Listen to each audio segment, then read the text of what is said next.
Hello दोस्तों, स्वागत है आपका अपने इस study platform study with me पर। जैसा कि आप सभी विद्यार्थियों को ज्ञात है दोस्तों, हम आरआरबी टेक्नीशियन के लिए साइंस की सीरीज को कवर कर रहे हैं। दोस्तों आरआरबी टेक्नीशियन के लिए हम साइंस की सीरीज को कवर कर रहे हैं और इसी सीरीज को आगे बढ़ाते हुए हम आज आपके लिए लेके आए हैं दोस्तों बायोलॉजी का बहुत ही इंपॉर्टेंट टॉपिक जो होने वाला है हमारा ह्यूमन ब्लड, मानव रक्त के ऊपर।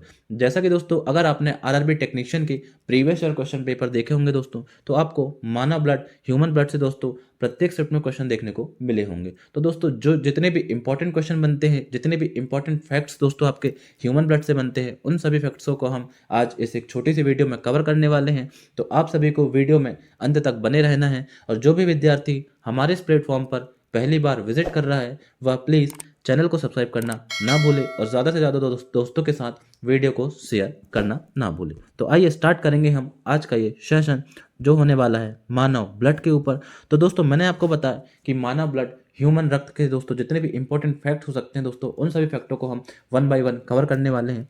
तो पहला ही फैक्ट आपके लिए है, रक्त एक तरल संयोजी ऊतक है। दोस्तों जितने भी मैं आपको फैक्ट कराने वाला हूँ ये डायरेक्ट ही आपको ऐसे ही एज इट इज एग्जाम में देखने को मिलेंगे दोस्तों। तो आपको वीडियो को बिना स्किप करे हुए अंत तक बने रहना है। तो सबसे पहला देखेंगे दोस्तों हम, रक्त एक तरल संयोजी ऊतक है। डायरेक्ट ही आपसे क्वेश्चन देखने को मिलेंगे कि रक्त क्या है दोस्तों, ठोस है, लिक्विड है या फिर टिश्यू है। तो आपका आंसर हो जाएगा दोस्तों, रक्त जो हो जाएगा एक तरल संयोजी ऊतक हो जाता है दोस्तों, कनेक्टिव टिश्यू हो जाता है। रक्त के अध्ययन को हेमेटोलॉजी कहा जाता है दोस्तों। क्या कहा जाता है? रक्त का जो अध्ययन होता है दोस्तों उसे बोला जाता है हेमेटोलॉजी। और रुधिर का मापन दोस्तों हीमोसाइटोमीटर द्वारा किया जाता है। किसके द्वारा दोस्तों? हीमोसाइटोमीटर द्वारा आपका रक्त का मापन किया जाता है। रक्त का पीएच मान 7.4 होता है। तो दोस्तों रक्त के पीएच मान दोस्तों आपके लिए बहुत ही ज़्यादा इंपॉर्टेंट हो जाता है दोस्तों। रक्त का पीएच मान आपको बहुत बार पूछ लिया जाता है, तो आपको अच्छी तरीके से याद करना है। रक्त का जो पीएच मान होता है दोस्तों, पीएच वैल्यू होती है, वह आपकी 7.4 होगी। तो दोस्तों जैसा कि आपको पता होगा कि किसी भी अगर किसी का पीएच वैल्यू दोस्तों 7 होता है तो वह उदासीन होता है, और अगर 7 से बढ़कर वह पॉजिटिव में 8, 9, 10 ऐसा होता है दोस्तों तो वह उसकी प्रकृति क्षारीय होती है दोस्तों। और अगर 7 से कम पीएच वैल्यू होती है तो उसकी प्रकृति आपकी कैसी होती है दोस्तों? अम्लीय होती है। तो रक्त का पीएच मान आपका 7.4 है, 7 से अधिक आपको देखने को मिलेगा दोस्तों तो रक्त एक कैसा विलयन हो जाएगा? रक्त एक क्षारीय विलयन हो जाता है। ऐसे ही आपको क्वेश्चन डायरेक्ट ही देखने को मिलते हैं दोस्तों, ऐसे ही क्वेश्चन बनते हैं और यहीं पर आप बच्चे कंफ्यूज हो जाते हैं दोस्तों। तो आपको प्रत्येक फैक्ट को अच्छी तरीके से पढ़ के जाना है दोस्तों। जितने भी फैक्ट मैं आपको कवर करा रहा हूँ वह आपके लिए बहुत ही ज़्यादा इंपॉर्टेंट होने वाले हैं।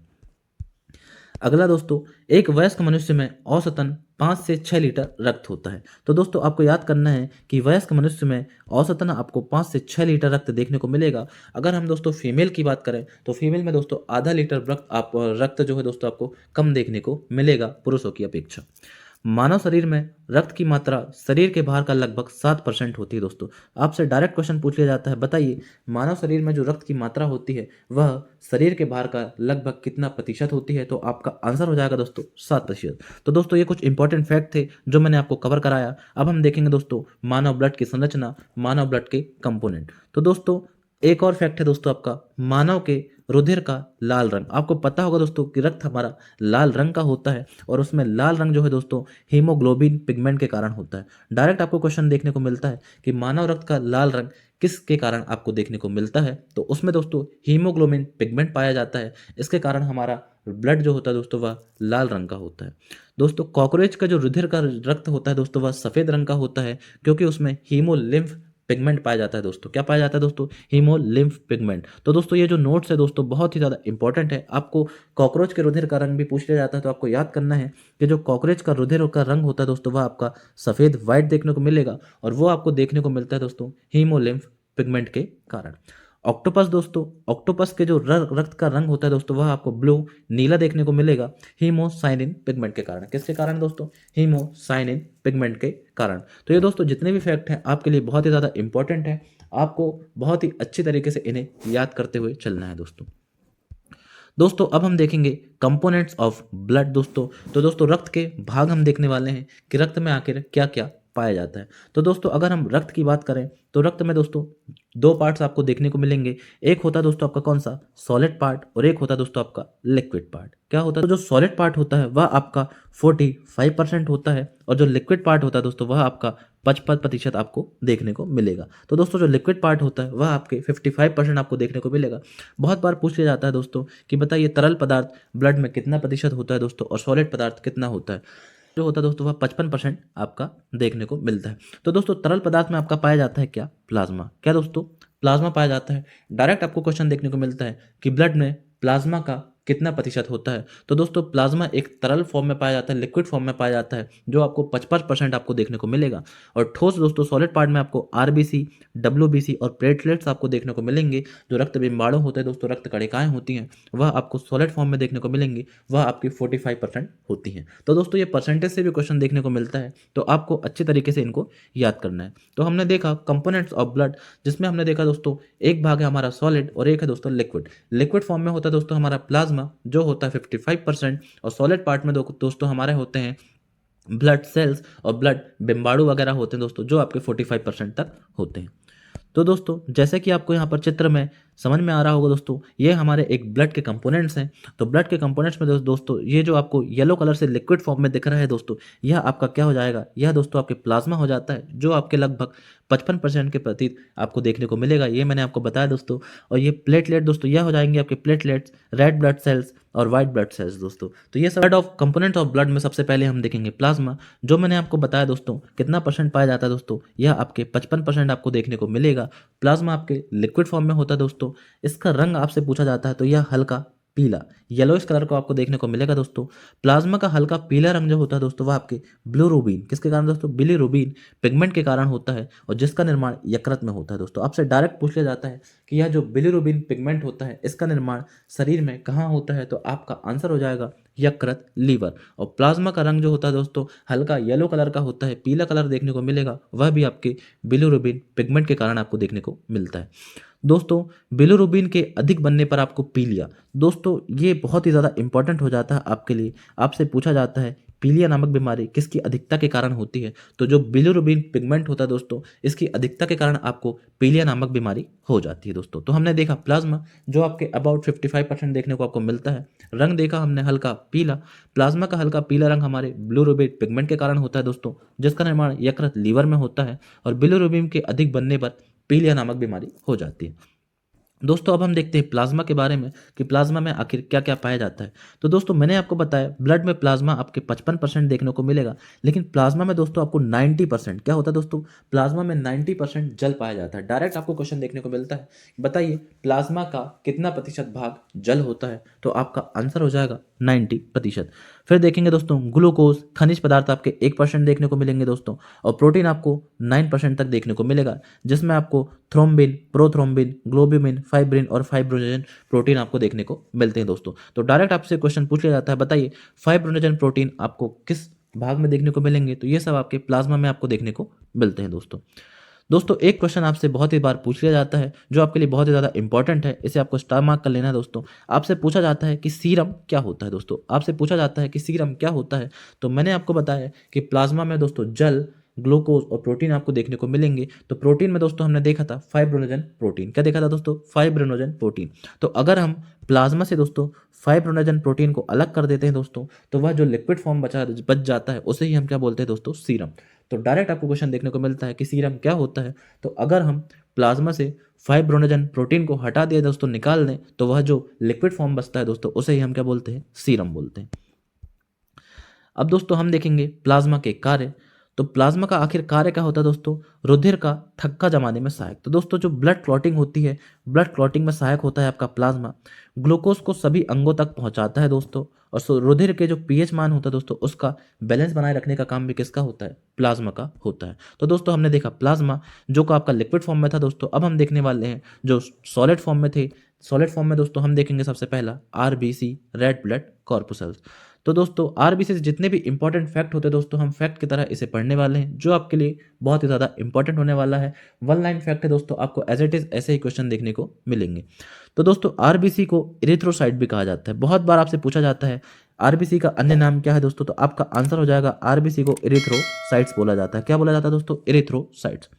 रुधिर की सबसे छोटी कोशिकाएं होती है दोस्तों आरबीसी।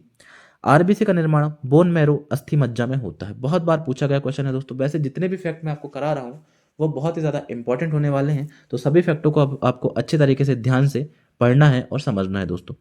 भ्रूण अवस्था में इनका निर्माण यकृत और प्लीहा में होता है दोस्तों, यह भी इंपॉर्टेंट हो जाता है। जीवन काल 120 दिन होता है। स्तनधारियों दोस्तों जो मेमल्स होते हैं, आरबीसी में केंद्रक नहीं पाया जाता है दोस्तों। बहुत ही मोस्ट इंपॉर्टेंट क्वेश्चन बन जाता है आरबीसी में। क्या बने दोस्तों? आरबीसी में केंद्रक नहीं पाया जाता है। अपवाद है दोस्तों आपका क्या?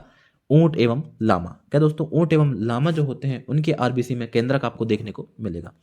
आरबीसी का आकार दोस्तों गोल होता है। यकृत और प्लीहा को आरबीसी की कब्र कहा जाता है। प्लीहा का दोस्तों आरबीसी की कब्र कहा जाता है। मोस्ट इंपॉर्टेंट क्वेश्चन बन जाता है यहाँ से कि आरबीसी की कब्रगाह किसे बोला जाता है? तो यह बोला जाता है आपको यकृत और प्लीहा को, क्योंकि दोस्तों जो आरबीसी की मृत्यु होती है वह आपकी यकृत और प्लीहा में हो जाती। कोशिकाओं तक ऑक्सीजन ले जाने का कार्य और कार्बन डाइऑक्साइड को वापस लाने का कार्य यह किसका होता है दोस्तों? यह होता है आपके आरबीसी का।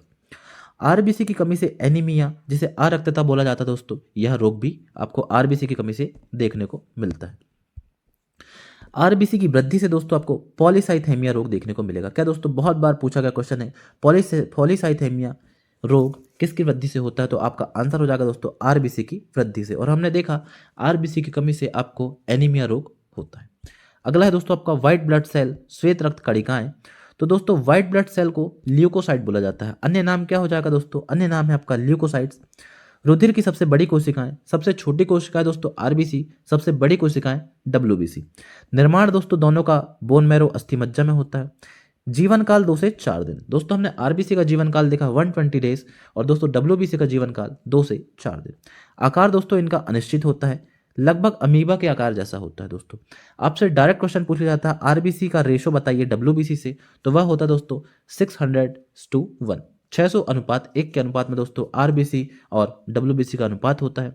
डब्ल्यूबीसी कोशिकाओं में केंद्रक पाया जाता है दोस्तों। हमने देखा आरबीसी में आपको केंद्रक देखने को नहीं मिलेगा, लेकिन जो व्हाइट ब्लड सेल्स होती है दोस्तों उसमें आपको केंद्रक देखने को मिलेगा। व्हाइट ब्लड सेल्स का कार्य दोस्तों रोगों से लड़ने के लिए प्रतिरोधक क्षमता प्रदान करना दोस्तों। प्रतिरोधक क्षमता कौन प्रदान करता है? आपका डब्ल्यूबीसी। व्हाइट ब्लड सेल को दोस्तों सैनिक कोशिका बोला जाता है, बॉडीगार्ड कोशिका भी कहा जाता है। क्यों? क्योंकि यह हमें प्रतिरोधक क्षमता देती है दोस्तों, रोग से लड़ने की क्षमता देती है, शक्ति देती है। मोनोसाइट सबसे बड़ी डब्ल्यूबीसी हो जाती है दोस्तों। मोस्ट इंपॉर्टेंट क्वेश्चन हो जाता है, सबसे बड़ी व्हाइट ब्लड सेल्स का नाम बताएं? मोनोसाइट्स। सबसे छोटी व्हाइट ब्लड सेल्स का नाम दोस्तों लिम्फोसाइट। क्या हो जाता है दोस्तों? लिम्फोसाइट्स। व्हाइट ब्लड सेल्स की वृद्धि से ल्यूकेमिया दोस्तों, जो कि एक ब्लड कैंसर होता है, ल्यूकेमिया बहुत बार पूछा गया है कि ल्यूकेमिया किसके कारण होता है? तो व्हाइट ब्लड सेल्स की अधिकता वृद्धि के कारण आपको ल्यूकेमिया बीमारी हो जाती है दोस्तों, जिसे ब्लड कैंसर के नाम से भी जाना जाता है। व्हाइट ब्लड सेल्स की कमी से ल्यूकोपीनिया नामक रोग होता है दोस्तों। तो वृद्धि और कमी दोनों के रोग आपको याद करना है। वृद्धि से ल्यूकेमिया और कमी से दोस्तों ल्यूकोपीनिया नामक रोग होता है। एचआईवी एड्स के समय दोस्तों आपके व्हाइट ब्लड सेल्स की संख्या क्या हो जाती है? घट जाती है दोस्तों। क्या हो जाती है? घट जाती है। अगला है दोस्तों हमारा प्लेटलेट्स, बिम्बाणु, रक्त बिम्बाणु। तो दोस्तों इन्हें थ्रोम्बोसाइट्स बोला जाता है। क्या बोला जाता है? थ्रोम्बोसाइट्स बोला जाता है। निर्माण इनका बोन मैरो में होगा दोस्तों। जीवन काल 3 से 5 दिन। दोस्तों सभी का जीवन काल आपको याद करना है दोस्तों, निर्माण आपको याद करना है, और जो नाम मैं आपको बता रहा हूँ ल्यूकोसाइट, इरिथ्रोसाइट्स और थ्रोम्बोसाइट्स, ये भी आपसे पूछे जाते हैं। रक्त का थक्का जमाने में सहायक होते हैं दोस्तों आपके क्या? प्लेटलेट्स। प्लेटलेट्स की अधिकता होने पर आपको क्या हो जाता है दोस्तों? थ्रोम्बोब्लास्टिस। क्या हो जाता है दोस्तों? थ्रोम्बोब्लास्टिस नामक बीमारी होती है, यह आपकी प्लेटलेट्स की अधिकता के कारण आपको देखने को मिलेगा। हीमोफीलिया में प्लेटलेट्स का बनना कम हो जाता है दोस्तों। हीमोफीलिया आपको बीमारी दोस्तों आपको पता होगा। हीमोफीलिया में दोस्तों क्या होता है? ब्लड की क्लॉटिंग नहीं होती है दोस्तों। अगर नॉर्मल व्यक्ति है दोस्तों, अगर उसे किसी स्थान पर कट जाता है तो नॉर्मल 2 से 5 मिनट में आपको ब्लड की क्लॉटिंग वहाँ होने लगती है। लेकिन हीमोफीलिया जो बीमारी होती है दोस्तों उसमें आपको ब्लड की क्लॉटिंग नहीं हो पाती है, और जो रक्त होता है दोस्तों, ब्लड का लॉस जो होता है बहुत ही ज़्यादा हो जाता है। तो उस बीमारी को हम बोलते हैं हीमोफीलिया। और हीमोफीलिया में दोस्तों प्लेटलेट्स का बनना क्या हो जाता है? कम हो जाता है, क्योंकि दोस्तों प्लेटलेट्स जो होती है वह ब्लड क्लॉटिंग में सहायता करती हैं। अगर आपकी प्लेटलेट्स ही नहीं बनेंगी तो आपके ब्लड क्लॉटिंग नहीं हो पाएगा। डेंगू दोस्तों हड्डी तोड़ बुखार जिसे बोला जाता है, इसमें भी आपको प्लेटलेट्स की कमी देखने को मिलेगी। दोस्तों ये थी हमारी प्लेटलेट्स। अब हम देखेंगे दोस्तों अगला जो हो जाता है ब्लड ग्रुप, जो दोस्तों इंपॉर्टेंट हो जाता है आपकी परीक्षा के दृष्टिकोण से। तो दोस्तों ABO सिस्टम में टोटल 8 ब्लड ग्रुप पाए जाते हैं दोस्तों। 8 ब्लड ग्रुप आपको देखने को मिलेंगे दोस्तों ABO सिस्टम में। दोस्तों आप सभी को पता होगा, जैसा कि हम देखते हैं ABABO, तो दोस्तों यह सभी पॉजिटिव और नेगेटिव में होते हैं। तो चारों ब्लड ग्रुप दोस्तों आपको पॉजिटिव और नेगेटिव में देखने को मिलेंगे। इस प्रकार 8 टाइप्स आपको ब्लड ग्रुप्स में देखने को मिलेंगे दोस्तों।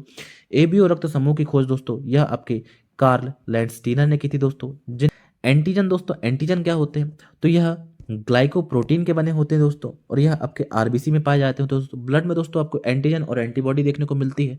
तो एंटीजन ग्लाइकोप्रोटीन के बने होते हैं और यह आरबीसी में पाए जाते हैं दोस्तों।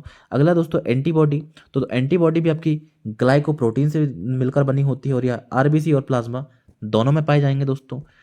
तो AB जो ब्लड ग्रुप होता है उसमें किसी भी प्रकार की एंटीबॉडी नहीं पाई जाती है, इसीलिए इसे सर्वग्राही दोस्तों यूनिवर्सल रिसेप्टर बोला जाता है। और ब्लड ग्रुप O में दोस्तों एंटीजन नहीं पाया जाता है, इसलिए इसे सर्वदाता रक्त समूह यूनिवर्सल डोनर बोला जाता है दोस्तों। डायरेक्ट क्वेश्चन पूछ लिया जाता है, यूनिवर्सल डोनर किस ब्लड ग्रुप को बोला जाता है, तो वह O ब्लड ग्रुप को बोला जाता है दोस्तों। क्यों? क्योंकि उसमें किसी भी प्रकार का एंटीजन नहीं पाया जाता है। और जो यूनिवर्सल रिसेप्टर होता है दोस्तों वह आपके AB ब्लड ग्रुप को बोला जाता है। क्यों? क्योंकि उसमें किसी भी प्रकार की एंटीबॉडी नहीं पाई जाती है। अगला है दोस्तों RH फैक्टर। तो RH कारक की खोज दोस्तों आपसे पूछ ली जाती है, वह आपके लैंडस्टीनर ने की थी। और सबसे पहले RH कारक की खोज रीसस नामक बंदर में की गई थी दोस्तों। तो दोस्तों ये हमारे थे इंपॉर्टेंट ब्लड मानव रक्त से संबंधित क्वेश्चन, इंपॉर्टेंट फैक्ट्स। तो दोस्तों अगर आपको वीडियो पसंद आई हो तो प्लीज़ वीडियो को लाइक करें, ज़्यादा से ज़्यादा दोस्तों के साथ शेयर करें और चैनल को सब्सक्राइब करना ना भूलें। धन्यवाद। जय हिंद, जय भारत।